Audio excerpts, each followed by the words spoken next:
Welcome to another episode of Coder Conversation. Today we have Dagna Bieda here, career coach, and she's going to walk us through her software journey to her present coaching gig. Can you tell us a little bit about yourself, Dagna? First of all, thanks for having me, Kevin. Super pumped to be here. And I'm glad how you started because, yes, I've been a software engineer and I've transitioned to being a career coach. So I like to say that I'm the I've been in your shoes kind of coach Hmm. that shares tough love with my clients. And, my clients have various backgrounds. They are working from anywhere from small companies to FAN companies in terms of experience, anywhere from 2 to 20 years of experience, and education ranging from like being a self-taught developer or bootcamp grad or traditional college grad or someone with a PhD. So, what I do with my clients is really help them reach for their potential. So, thanks for having me on your show, Kevin. Oh yeah, definitely glad to have you. I know you have a lot of experience to help, other devs, and you have a very interesting story. So, can you tell us how you got started in software? Yeah, absolutely. So I studied control engineering and robotics, and I even have like little robots on my shirt today for this interview because I'm talking about my own journey. And Hmm. when I was a teenager, I was just really thinking about what it is that I want to do in the future. And something that came to my mind was I want to create the future, whatever that means, right? For a Hmm. teenager. And so the most futuristic thing that I could find to do was actually building robots. So I started studying robotics, and the funniest thing ever is when I was studying back in Poland, you have like very set curriculum. You have all these classes that you have to take, and you don't really have that many options, right? Hmm. Or that many electives. And so I had to have programming classes, and I absolutely hated coding back when I was studying, but I learned to love it in my very first programming job. I learned to love it because I started working with people who had way more experience than I did, and they really taught me what it was about. Right. So in college, there's this kind of mindset of having a tough, maybe like scientific problem that you have to solve Hmm. using algorithms, and you have to create this program that solves a complex problem, and nobody cares if your code is maintainable because after the semester ends they're just going to throw it away, right? Nobody's going to ever see Hmm. that code ever again. And then whenever you move into programming in the industry, you start realizing that what's important is actually creating maintainable code, right? Something Hmm. that other people can come into, take over, and you may no longer be there in like 3 or 4 years. So it's really key to like have this different kind of mindset. And that really showed me how shifting mindset is key for being successful, right? And whether that's Hmm. falling in love with something or just changing how you do things or um, figuring out how to uh, be more efficient or effective. It's really a lot about perspective a lot of the time. Hmm. Yeah. So, can you tell us about some of the companies that you worked at and some of the things that you enjoy doing there? Yeah. So in terms of the companies that I worked for, I started in a corporate environment, right? And it was a Hmm. really great place to get started with because of that access that I mentioned a moment ago, where was working with other people who had way more experience than I did. Hmm. And, when I compared myself being on a team with the senior engineers to like all junior teams, I've grown in a matter of months really quickly. And the people who are old junior teams are still kind of figuring things out, kind of blind leading blind in a way, if you will. Uh huh. um, and I had the opportunity to learn and grow very quickly. However, Mm. I noticed that a lot of people who had a lot of experience and have stayed in their corporate jobs, you know it's so comfortable. At a certain point it works to your detriment, I feel like, because you kind of get lazy. You know what is expected of you, how to deliver, how to be good, and what it is that I do, what you do in your job. And what I wanted early in my career was this rapid growth. So I moved on and Mm. I started working later on for an agency. Before that, I actually worked for a robotics company that was building robots, but that turned Oh out to be wow. like a very slow process. And building a mobile app, deploying it to the app store, and having it at the fingertips of millions of people felt so much more impactful. So I made that shift from robotics to being a software engineer. And in terms of other companies that I worked for as well was um, the corporate environment, the the agency consulting company that with multiple different clients. So I had a lot of opportunities for growth there as well because I got to work with multiple different clients, multiple different Hmm. tech stacks.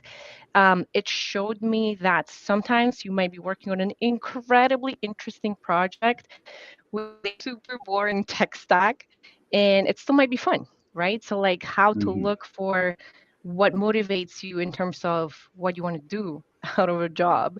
And then the last company that I worked for was a startup that grew. That was a very successful startup at the time that I worked there. It went from I think 50 people when I started to like 300 something people when I decided to pursue career coaching full Hmm. time. And right now, that's what I do. I'm an entrepreneur and I coach software engineers who have been going through that similar journey that I've been going through. Do you find Yeah, it? oh, go Go ahead. ahead. Do you find that your approach to coaching software engineers is it always are there a set uh, I guess is there a model for coaching software engineers, or is it a different approach with each individual? Great question, Yannick. So I do have a specific program that I take my clients through, and I've worked with over 50 people at this point because I've been coaching for over 3+ years right now. And so essentially, a lot of the program that I was able to develop as I was working with my clients is also based on the issues that I faced in my career, right? So when I was growing in my career as an engineer, I went from junior to senior relatively quickly, like 2 years and something, right? It was all because dumb luck in a way, because I had access to all these incredible mentors who were willing to share the knowledge with me. And I was really hungry for feedback. So I always would ask, hey, what else do I need to know? Hey, do you think that I did good? Hey, what is it that I'm missing to get to that next level, to get to that next step?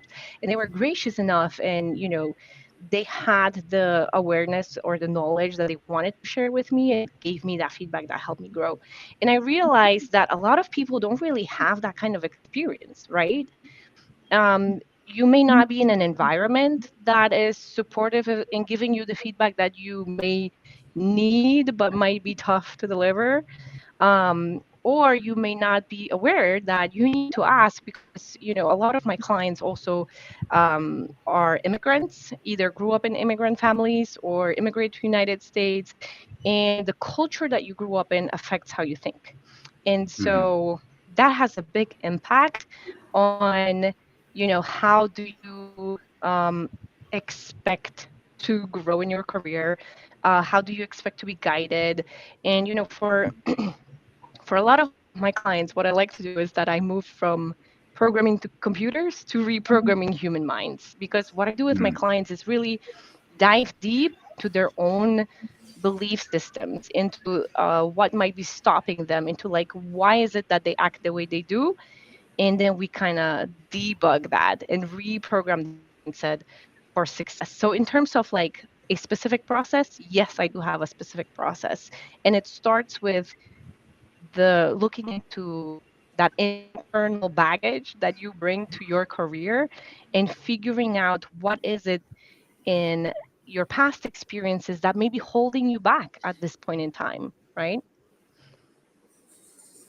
Sure. So yeah, can you?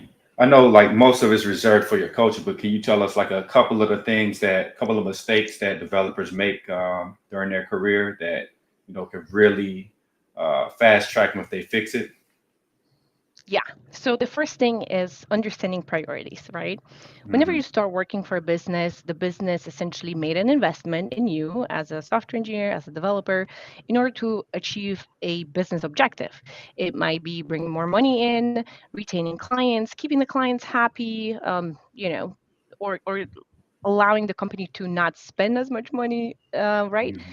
And so it's really key to having a perspective of whatever I'm doing as an engineer, as a software developer, as a person who interacts with code every single day, is to make sure that I am keeping those company objectives in the back of my mind. So the company made a good investment, right? Mm-hmm. And I remember a clear example from my own career. There were these two tasks that I was working on. One of them was super intellectually stimulating, and it was so much fun for me to work on. It was essentially kind of rewriting a piece of our app, how it was being built, right? So the build time at that point in time was taking 5 minutes and something, which is not terribly horrible, but I mean, it's super boring if you make one liner change and then you have to wait 5 minutes for the application to rebuild, right? So I refactored that. The build time ended up going down to like 20 something seconds. I was so proud of myself, right? It was a huge achievement in my mind. And guess what? Nobody cared. Mm-hmm. And Yeah. then the next week, what happened is I got a task where I needed to essentially follow kind of like a step by step process, kind of copy pasting, setting something up for like one of the clients, one of the bigger clients, it turns out, that brought massive revenue into the company.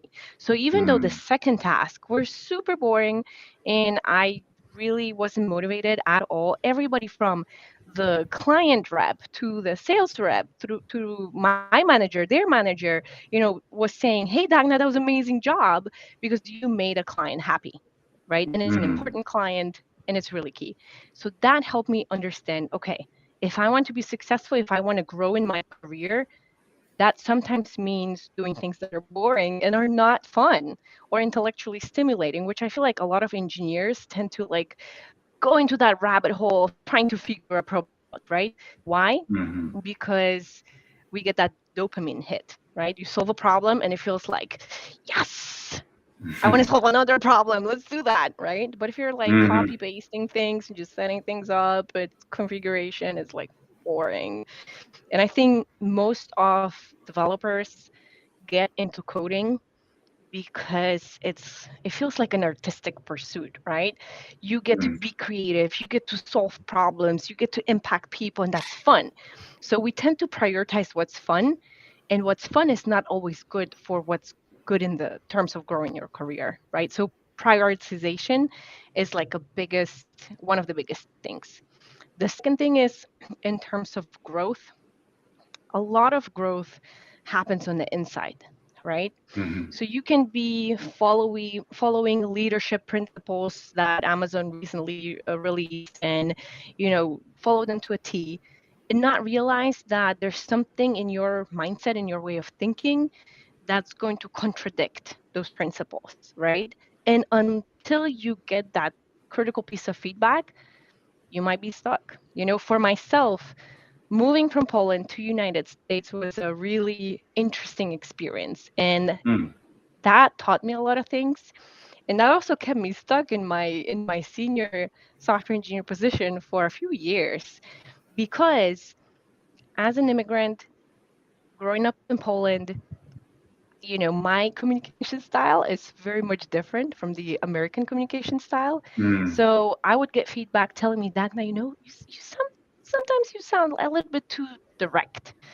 Maybe you're too harsh. Maybe you're too blunt. You got to kind of think about it.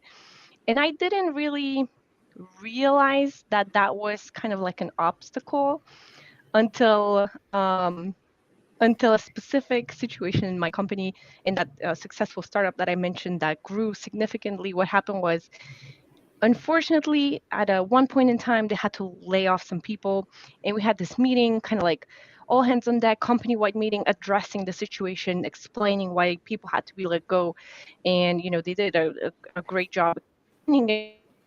But I thought that maybe they haven't really thought through how letting a lot of engineers go would impact my everyday job. So I kind of stood up, speaked up, and the next day, my boss comes to me and he's like, Dagna, why did you call our leadership team a bunch of idiots in a company-wide meeting?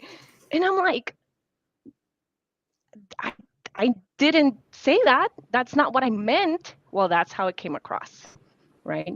So Mm, I realized that a lot of the time for engineers who are having good intentions in their hearts, because we don't have communication skills, we're not taught to communicate assertively, we may come across as harsh, as just total assholes, for the lack of better word here, mm. right? And that's something that happened to me.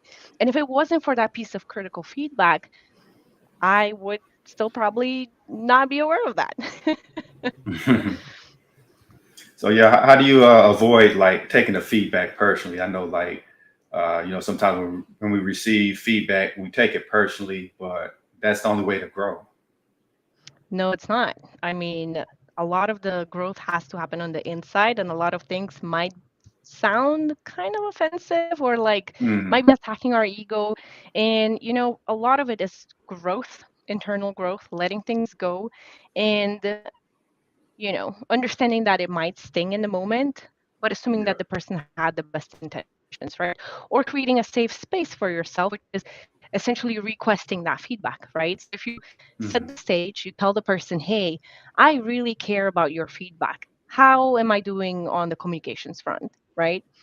You Hmm. are opening yourself up for receiving that feedback instead of feeling like you're maybe attacked, in a moment. And a lot of the time you'll notice, um, that's always why I call myself a tough love coach, is that I tell my clients things that their manager would likely not tell them, right?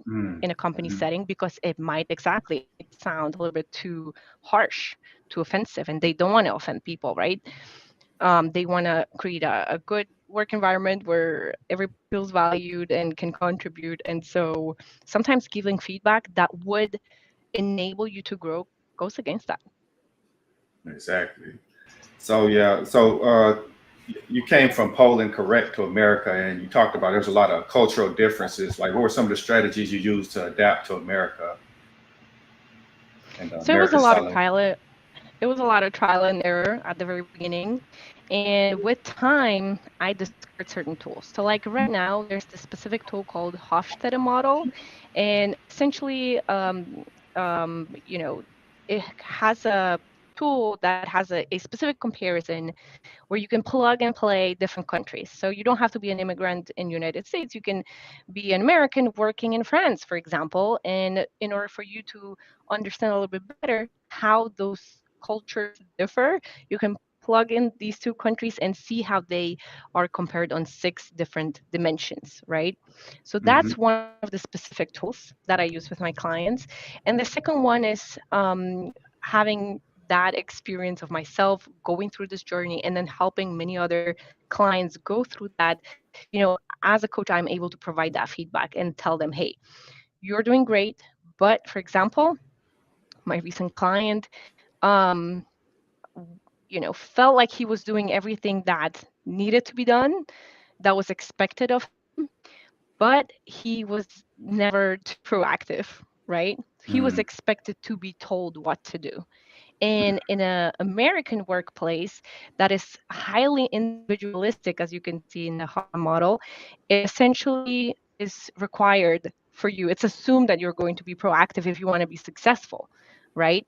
So for someone like myself or a lot of my clients coming from Asian cultures, for example, it's more of a collectivistic culture where, and I had that example myself as well, where I proposed an idea at work and everybody agreed that we should do it. So what I thought was going to happen was that we all who agreed are going to work together on that hmm. initiative. Now, in my American workplace, it was assumed Dagna proposed the idea, and Dagna now should be the leader for this idea and be the proactive person who's responsible for this idea to actually be implemented.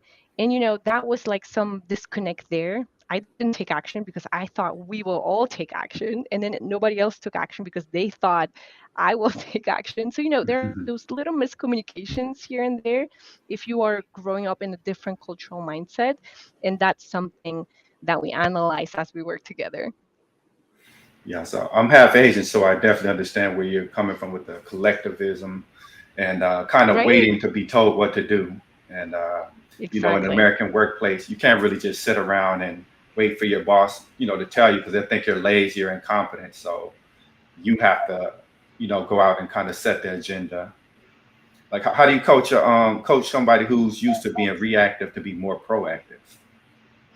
First, we realize where the reactivity comes from, right? So, early in the coaching, as we go through the process, essentially we tackle the limiting beliefs that you may have. There's 6 specific ones that I discuss with my clients, and we analyze them one by one, which one might be related to your specific situation. So for a lot of people, have this limiting belief that's related to fear of becoming visible, right? And it might Mm, be due to growing up in a cultural setting where it's just better not to stand out of your line, just kind of like stand in line with everybody else.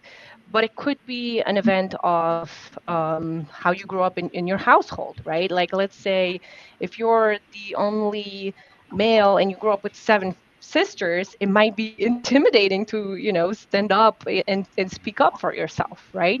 mhm, And so we dive deeper, where is this coming from and how we can shift that perspective. So we again go back to like analyzing what's your internal mental programming, how it was created, and, if we had Git with our thoughts, we would just run Git blame to see like what situation mhm, really contributed to that particular line of code being there.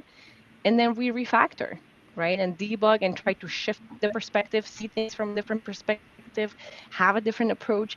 A lot of the time, I like to say that human beings in general work on an autopilot, right? We grew up with certain systems and beliefs, and we just, most of the things that we do, and we act the way we do because of how we think. So if we can change how we think, we can change how we act and change the results that we see around us. And essentially having that understanding of how the autopilot is running allows to make that change, right?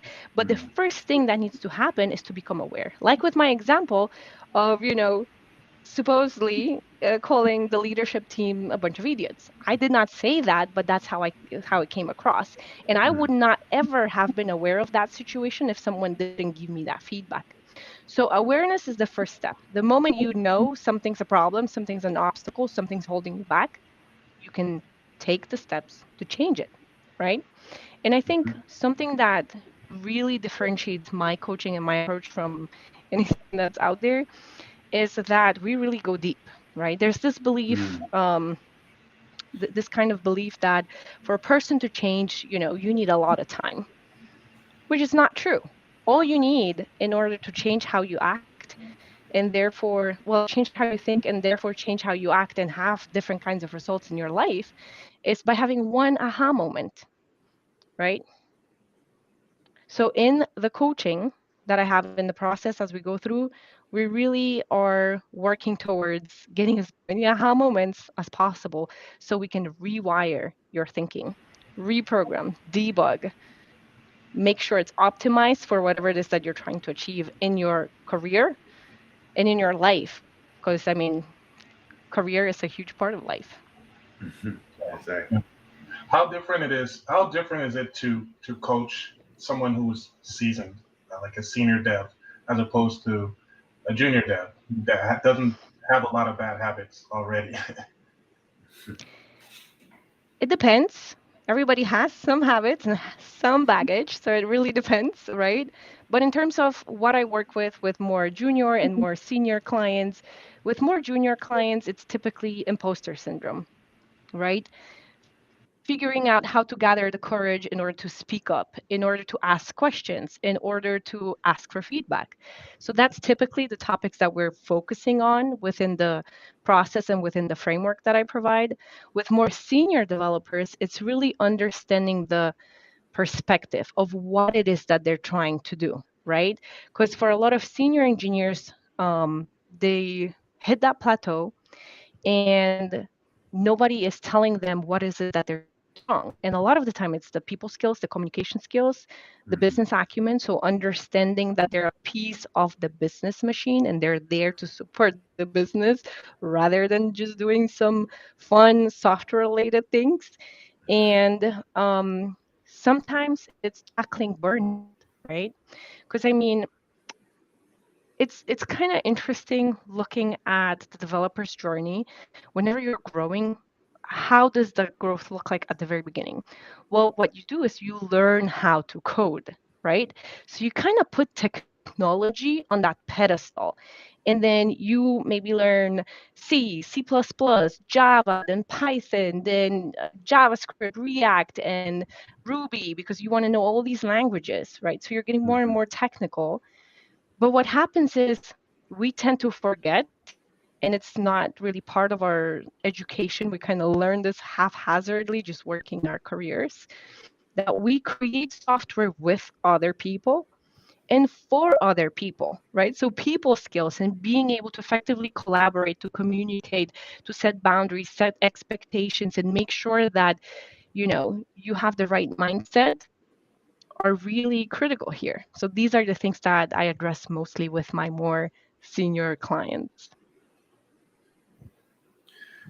So, I know a lot of people in the coding world, they're kind of introverts. So, like, if somebody's kind of nervous, how do you help them like work on their social skills, like the soft skills?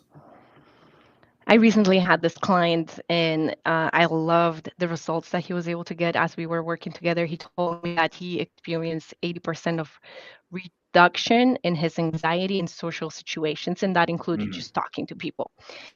And we were working on it in terms of the work environment context, but he could see that the effects propagating in his social circles, like at church, or just, it became much easier making friends for him. And one thing that he told me, which was really incredible to hear, and that is really that mindset shift that happened, that internal mental reprogramming that we did together, was he told me, Dagna, I think I was pushing them away before. Mm. Now I allow people to open up and talk about themselves, and I'm friendly and I want to be with them and they can feel that energy. So now, they open up, they stay in those conversations. And previously he was telling me they would just kind of, people would walk away awkwardly, and like it was really difficult for him to make those social connections, right? So if someone is listening to this podcast, to this live stream at this point in time, and they're feeling that social anxiety, the question is, where's it coming from? And a lot of the time, it comes from what we believe about ourselves, right? So, for example, you're afraid to speak up because what will people think? Will they see me as a idiot because I asked this dumb question? Maybe it's better not to ask that question, right? The way we evolved as human beings is to essentially be able to survive, and survival means avoiding dangerous situations. So if our mind perceives speaking up, stepping up, reaching out to the question as a dangerous situation, our subconscious is going to do everything that it can to talk us out of taking action. So either we're going to overthink it or totally procrastinate on that task, right? And I see that with, for example, a lot of more junior folks who do experience anxiety that's related to the imposter syndrome, which is essentially, procrastinating on asking someone for help and trying to figure out everything by themselves. So that's like one classic example. And that really comes from that perception of the situation being dangerous, right? And that's something that we dive deeper in the coaching. Sure.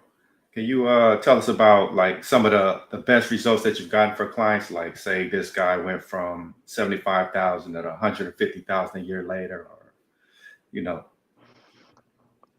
Yeah, so I've had a client who, excuse me, as a result of us working together, we went from underappreciated senior engineer to a startup CTO, which for him was at the point that we started working together was something out of reach. And Mm, within literally 3.5 months, he was able to get into that position. For him, dream come true. I had another client who was a senior engineer at his company, much smaller company, and he was able to, within 3 months of us working together, get a skip level promotion. And he became, because of the company growing at the time and him being smart about his connections and leveraging and being clear what it is that he wanted from his career, he went from a senior engineer to a VP of engineering and innovation at his company.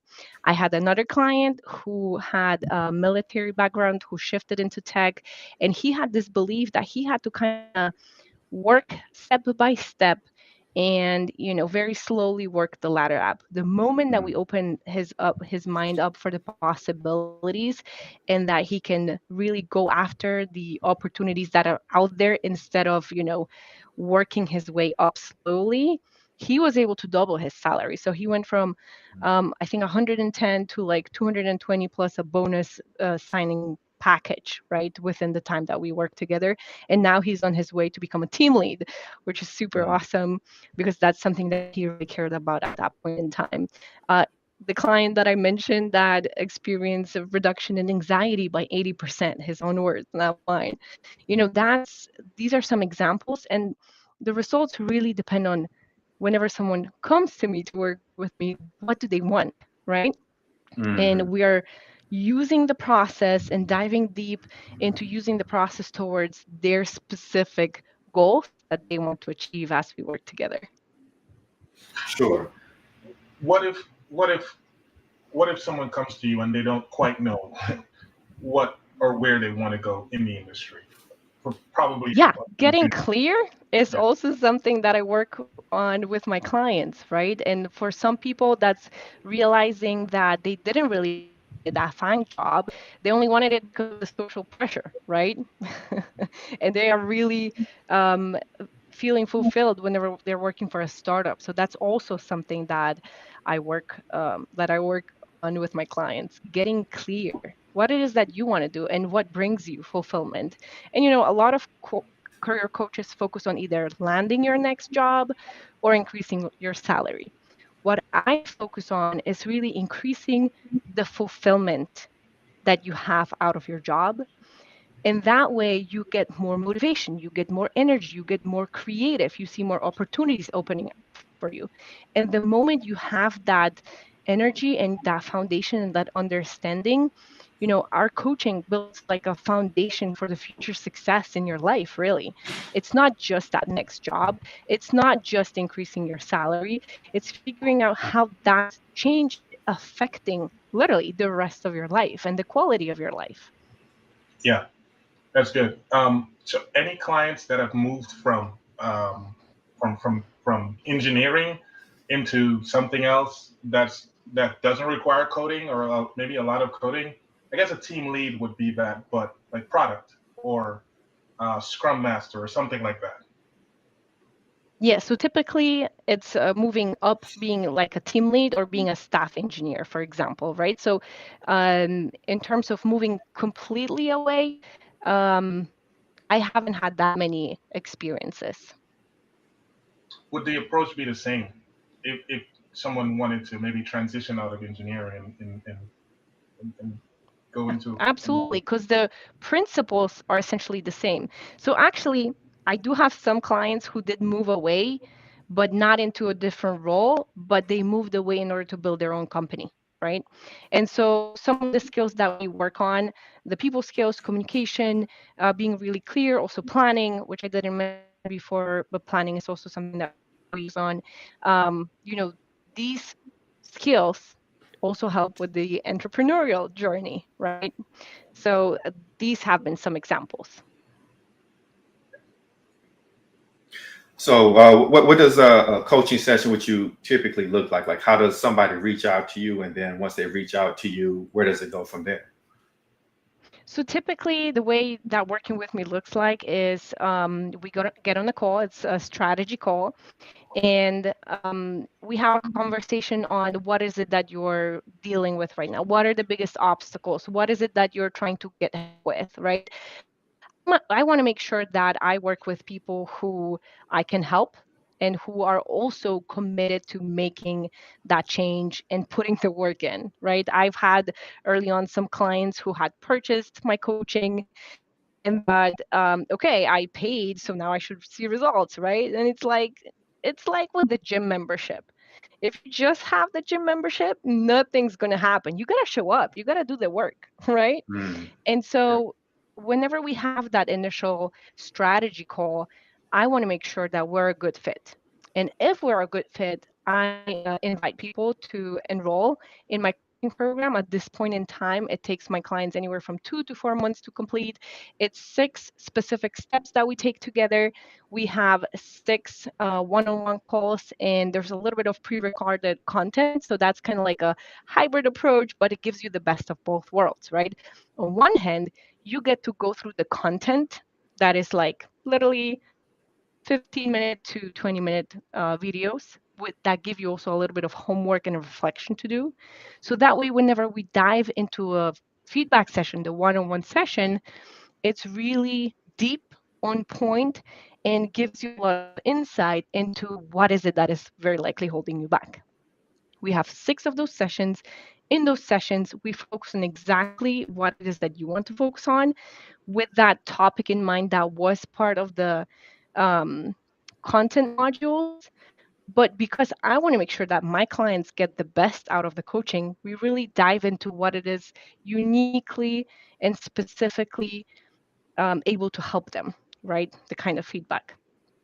And then after the 6 sessions, a lot of my clients, either continue and just keep working on the skills and the habits we've been working on over our coaching meetings, or they choose to extend the coaching packages and work with me long term, right? So it's either or. I'm always happy to support my clients for longer period of time. And for example, the one that did double his salary and is on his way to being a team lead, we have we've had a Voxer support, which is kind of like a walkie-talkie app where we talk on a daily basis, Monday through Friday, as well as quarterly meetings where we would make sure we plan the next quarter and it's really clear for him what are the objectives to achieve, right? Having clarity on what is it that you need in order to get to that next level is just gold, because you can be Mm, pulled and distracted in like multiple different directions. But the moment you are clear on what you want it, why is it important, and you have that energy and motivation stemming from either the job aligning with your values or doing something that you really care about and that really drives you, um, that's when you're able to really execute effectively, right? hmm. Here's another thing that I feel like is unique about the coaching services I provide. The moment we get into that internal mental programming, we're really able to see where the inaction is coming from, the overwhelm, the procrastination. Because at the end of the day, if you want to see any kind of results in any domain of your life, you got to take action, right? You want to lose weight, got to hit the gym and maybe get a diet, right? That requires action. Just thinking about it, right? Or thinking about starting tomorrow is not going to change a lot, right? Hmm. So yeah, just to make your coaching a little more tangible, say for example, a lot of junior developers are having a really tough time getting into the industry. So like, what are a couple of things that you would tell them to help them improve their chances of getting that first job? So I typically work with people who've had a few years of experience, but I would say Okay. that the most important thing whenever you're starting your career, regardless of your background, regardless of the domain, regardless of anything, is having that belief that you can figure this out. Mhm. because I remember when I started coding, and the reason why I hated coding in college is because it was so big and complicated and daunting. There was a very steep learning curve. And there were nights when I cried myself to a pillow and I thought I was the dumbest person in the world because my code Mhm. wouldn't compile, right? Mhm. And so having that belief that you can figure it out and you're just learning, so you're going to accept that it's tough, but you're going to get there, that is the key mindset piece to being successful in the software engineering industry, And not just Yeah, I agree. software, for sure. I mean, not just software. yeah, that's so Hmm. important that we miss it all the time. I do have a question about your history. I was going through Yeah, your go ahead. profile. I was looking at all the things you've done in the past, and they're all engineering related. Now, I know experience is probably the greatest teacher we have, but have you done anything else to kind of um, educate yourself and teach yourself about people and our behaviors and how to deal with people and help people in this way? Maybe some books Yeah, that you. absolutely. Yannick, I love that question. So essentially, big part of what I'm using in my coaching is actually something that I've learned in therapy. So I'm a mom, and when I was pregnant with my second child, what happened was I experienced postpartum depression. And I was really, a lot of things kind of like added up. It wasn't just the postpartum depression, but that was the moment when I finally thought, okay, you know what? I need a professional to help me out with this. And so I went out, seek help, had a therapist. She was phenomenal. So what I had, because I was pregnant at the time, I only did like talk therapy, but it helped me so much. It's just incredible because she named my issues, looking from, that outsider perspective. She told me, Dagna, definitely you got to work on your communication skills. You got to, you have this superwoman complex and you're just trying to do too much. And, being an immigrant, well, she didn't say it in those particular words, but, there are those cultural differences that are really key in how you communicate, and that's something that you need to work on. Plus we dove into my childhood, my relationship with my parents, how I grew up with my siblings, and that was incredible. The moment I wrapped up my therapy, and the moment, actually, let me rewind that. The moment my therapist was able to name my problems, I would educate myself. I would get books, I would start reading, I would reflect on it. I would always come back to my therapist, to the therapy sessions, with like a list of things that I wanted to discuss and like a list of ahas that I got because I researched the topic, right? So I was totally open. I wanted to make sure that she would help me get past my uh, this horrible situation I was in, and I was very motivated to give her all the information I could in order for her to help me pull myself out of that situation. And it did help tremendously. So the moment I got out of my therapy sessions, they helped me tremendously. But I realized the value of what naming your issues and having that awareness and having unbiased third party perspective that has experience working with similar people, similar problems, similar backgrounds is just tremendous. So I thought that, everyone should go to therapy, regardless if they're a parent or not, because it was so valuable and so helpful. And, you know, it was just life changing. I'm using a lot what I learned there in my coaching. I'm using what I learned in my own senior software engineer journey and the moment that I was stuck, right, with my communication, with my immigrant background, not understanding what are the priorities in the American workplace that could help me be successful when I was working, for a different set of priorities that came from my cultural background, how I was raised, and what I thought was important instead of what my workplace prioritized and thought was important. And that challenged me in many ways, so I had to grow personally, and that personal growth is has informed the process that I use today, right? So in a lot of ways I walked my talk, right? And I use the things that, first of all, worked for me and now are also working for my clients with the results that I mentioned a moment ago. So it is a powerful process, and it goes back to, you know, to the awareness of your thoughts, of how you think, what is it that you believe, because all you do stems from that internal mental programming. So that's part of, what informs how I coach, what really impacted how I coach. The second thing is I heavily invested in my education as a coach, and I did probably most of the courses that are available out there on how to be a successful coach, right?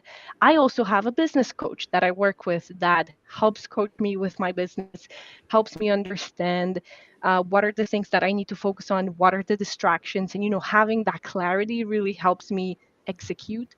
And I've invested over $100,000 in my education in order to become a successful coach, and I can see fruits of that in my clients' results. Getting amazing results, and me just feeling super fulfilled and happy just hearing about their progress. I mean, there's something really cool about creating a feature or solving a bug, but it's like very temporary. The fulfillment that I get from helping other people find their fulfillment in life is just incredible. So that's a huge motivation for me to just keep on going and keep coaching. Yeah, it's an amazing feeling. Really helping people is like my number one thing, my number one passion for sure. Um, I want to ask a question. So obviously you're a woman, right? And uh, recent times, I've not been in the technology industry long enough to know about when you started, but I know recently there's been a lot of effort behind getting more women into tech, and I'm honestly speaking, some of the best engineers I know are actually female. So, um, do you find it like uniquely, I don't know, satisfying when you help a woman, as opposed to like, I mean, I guess the approach is the same.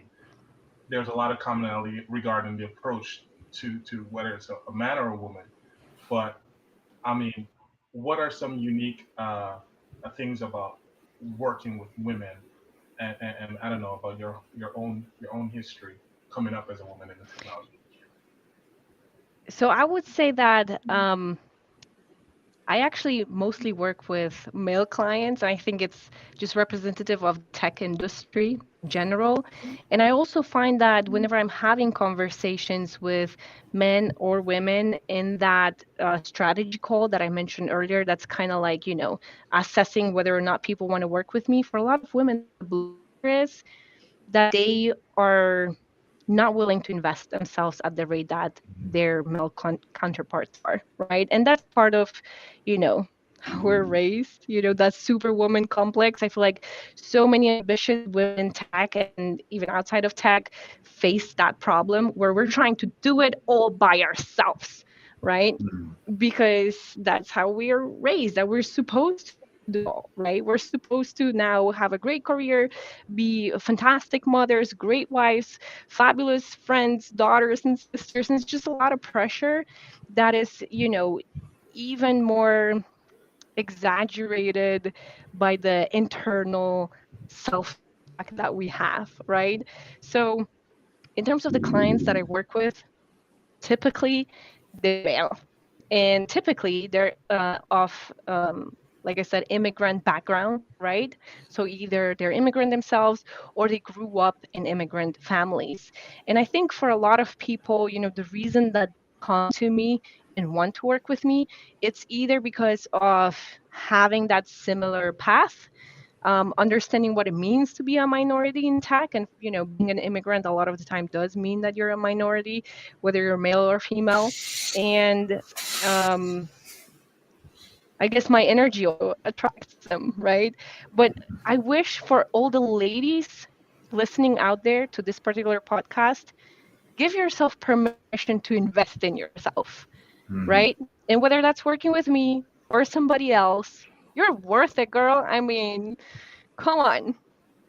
Guys don't seem to have that problem.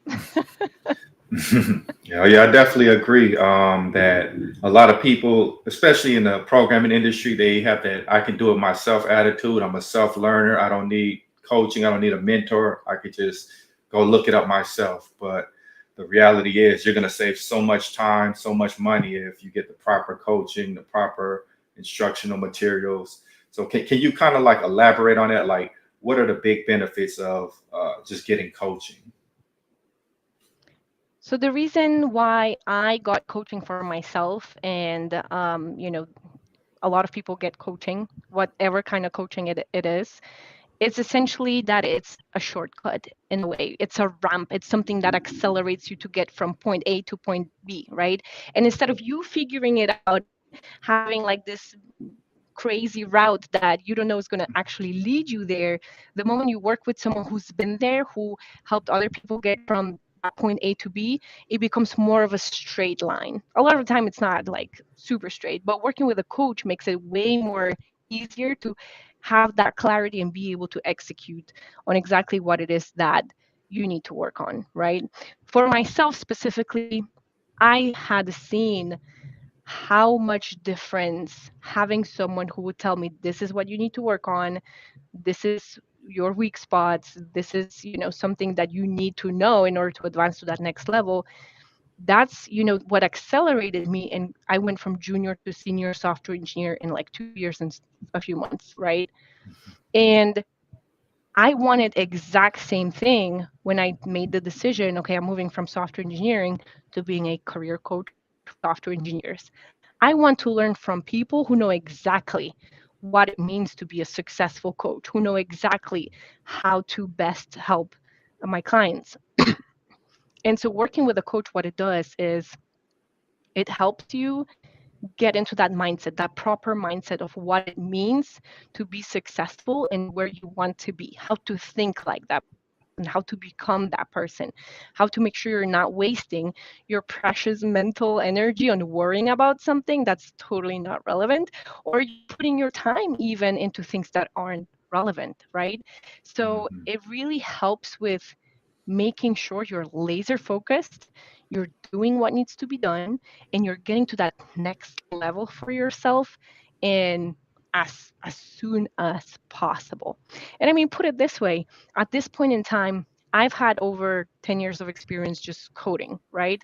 I've had over 3 years of experience of programming. And the moment someone works with me, they get all that experience of mine plus all the clients I've worked with across domains, across cultures, across, you know, different backgrounds and different um, mindsets. And they get all that on a silver platter. I mean, Mhm. Uh, that really helps to accelerate. yeah. So I do have a question about scaling. I know you said we earlier. Do you have a team that you work with? So at this point in time, like I mentioned, I have my business coach that helps me set my business goals and objectives. I have my lawyer, and I have like a occasional help here and there, but at this point in time, it's mostly me. So if someone, for example, signs up to work with my coaching program, they get 100% of me. There's no other program coaches, no other people involved at this point in time, and we work together one on one. Yeah. Do you ever put content out there? Have you ever thought about writing any books or anything like that to kind of like Yeah. reach more people? So actually, Yannick, that's going to be my effort next year. That's something that I'm really preparing for, planning to do, writing a book and being able to, help people just through even reading that book, right? So I definitely want to do that. The one thing, and I love reading books. I love, the idea of being a published author and being able to touch more lives with what I have to say about my mindset and how to be successful as an engineer, right? Without all that imposter syndrome, like how to leave that behind as soon as possible. And the only thing that's different about books or even self-study courses and coaching, in coaching, you get that feedback, right? That no book or self-study course would ever give you. And that feedback is what can really make the difference in your growth. Yeah. So you very much prefer to do it one on one. So the reason I currently have a one-on-one program is because a lot of the times we get deep. We get um, vulnerable, and it's important to have that safe space for people to share things that they probably would not have shared in like a community setting of people that they don't necessarily know, that might be working for their next employer or their past employer or have some connections in common. So having that work one-on-one at this point in time gives us that safe space to really dive deep and really untangle what is it that is holding you back, right? Um, Hopefully, in the future, I'm able to scale it more and have enroll more people, but also, have a bigger team, impact more lives. I mean, that's the goal. But for now, I am sticking to the one-on-one because the effects of that are just so profound. Is your process suited for I don't know, corporate training? What if a company wants you to uh, help some That's of a their great question. So, in terms of company setting, I do have a mindset training that I actually rolled out in the last software engineering gig that I had, where I trained the 20 something engineers that went through that mindset training, and it was fun to do, right? It wasn't as profound. And something that I think is a game changer in terms of like for me working with a company would be to focus on making sure that that company has a culture that can really help accelerate growth and promote like a feedback culture, right? But at the same time, on one hand, you need the company buy-in, so you need to have that kind of leadership mindset where um, you know the company culture is for everybody to grow. But on the other hand, you have to have the individual's buy-in, right? Because if someone is coming to a training and they just want to, I don't know, take off the hour or whatever, or tell their manager they did the job, they're not going to get value out of it, right? So, for example, sometimes people come to me and say and ask me like, "Hey, can I gift your coaching to someone?" And I said no, because for a client of mine to really see results, they need to put the work in. I can give you my whole process, all my knowledge, all the tools that I'm using. If you're not going to put in the work, you're not going to see results. right? As simple as Yeah. that, right? It's the same with the therapist too. The therapist helps you to get to that point where you do the work to get yourself into a better place. Exactly. You have to have that courage to face whatever it is that's deep inside you, right? And how to shift that thinking into something that can actually help you out, live a better life. Where can people go? Is it just the mindfuldev.com? Where can people go to see some of, well, not necessarily see your work? They can just come directly to you. But where can people go to know more about you other than LinkedIn? I absolutely love to connect on LinkedIn, and that's the primary source where I'm hanging out at right now. So, anyone listening, if you're curious about the coaching process, how it looks like step by step, I do have a link in my description that, can take you there. And if you're anything like me, it is a video case study where I describe the process, really lay it out and explain how it goes. But you can definitely play it on 2x. That I know that's something that I love to do in order to make sure that I'm effective and efficient with my time. Listen on 2x, but it's really kind of showing off how the process looks like. So it's at themindfuldev.com/podcast, and that's how you're going to get to the page that kind of walk you through the process that I used with my clients. Other than that, I also send out a newsletter email once a week. So entering the case study, entering your email, what it does, it adds you to that newsletter. Super easy to opt out if it's kind of boring. I am striving to deliver my best content. A lot of it is derived from the work that I'm doing with my current clients. So there's a lot of kind of like being able to see what's possible for other people, and then using it as a proof for you as the newsletter reader to be able to accomplish whatever it is that you're trying to accomplish, right? So newsletter is the second place. LinkedIn is my place number one, and my website, themindfuldeaf.com. Thank you. So y'all know we're approaching the hour. We don't want to hold you too long. We definitely appreciate you coming through. Did you have any closing thoughts for the audience? Yes. So first of all, Kevin, Yannick, thank you so much for having me. It was a blast sharing all that. I loved your questions. I loved that to have the opportunity to share how my journey looked like, how my process looks like. And, I think that with the COVID pandemic and how it completely kind of changed how we work and how we start to question the assumptions that we have about work, about life, about work-life balance and how we do things, and allowed us to be a little bit more brave with the decisions that we take in terms of where we work, how we work. Um, I think that the leaders of tomorrow, because of those changes that happened through COVID and increase in the mental health awareness, the leaders of tomorrow in tech are going to be the people who are looking inside, who are resolving their internal baggage. And whether that's working through therapy or working with someone like me, a coach, if you want to go up, move up, and be successful, then it's really key to look inside and figure out what is it that might be holding you back. Absolutely. We definitely appreciate you coming on. If you ever want to come back on, let us know. We'd love to have you back.